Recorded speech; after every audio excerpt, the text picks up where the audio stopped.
Glucometer యొక్క name గ్లూకోస్పార్క్ company ఇది. ఈ గ్లూకోమీటర్ ఇది ఇక్కడ స్ట్రిప్ పెడతాము. స్ట్రిప్ పెట్టి ఆన్ చేసిన వెంటనే ఇది ఆన్ అవుతుంది.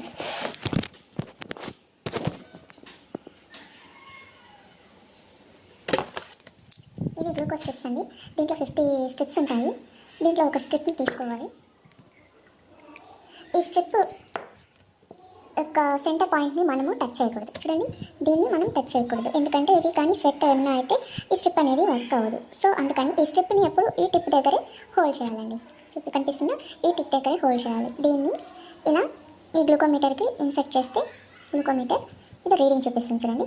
అప్పుడు మనము ఈ హ్యాండ్ యొక్క 4th ఫింగర్ దగ్గర నీడిల్తో ప్రిక్ చేసి బ్లడ్ని ఫస్ట్ బ్లడ్ వచ్చేదాన్ని వేయకూడదండి, రీడింగ్స్ రాంగ్ వస్తుంది. సో ఫస్ట్ బ్లడ్ని స్వైప్ చేసి నెక్స్ట్ వచ్చే బ్లడ్ని తీసుకోవడం వల్ల రిజల్ట్